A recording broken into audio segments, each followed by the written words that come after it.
여러분, 흙으로 왔으니 흙으로 돌아가란 말이 무슨 뜻입니까?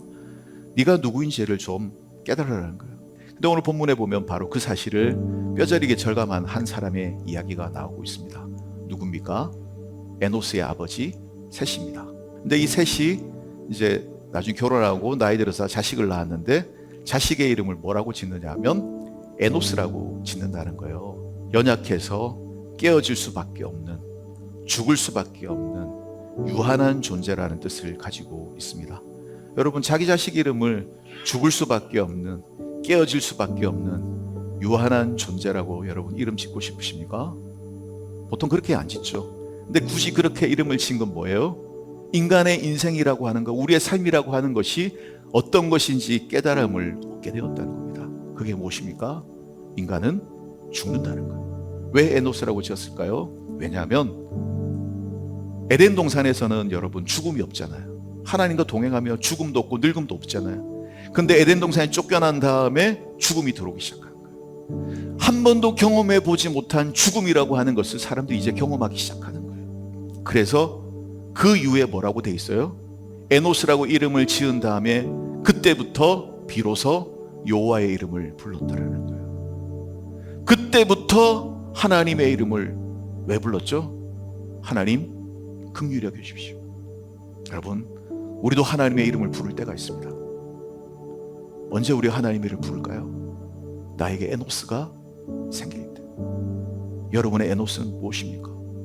내 힘으로 해결하지 못하는 문제, 내 힘으로 해결할 수 없는 어려움들, 내가 감당할 수 없는 여러 가지 힘든과 문제들, 여러분 그게 다 뭐죠? 나의 에노스를. 하나님의 이름을 부를 수 있다는 것에 우리의 소망이 있는 줄로 믿습니다. 어떻게 해야 하나님의 이름을 불러 하나님을 만나고 하나님의 은혜를 얻을 수 있습니까? 그 비결이 어디에 나와 있습니까? 요 뒷부분 읽지 않았지만 에녹 얘기가 나오는데요. 에녹을 통해서 하나님의 이름을 부르는 것, 그리고 그것의 축복에 대해서 여러분과 함께 좀 생각을 해보려고 합니다.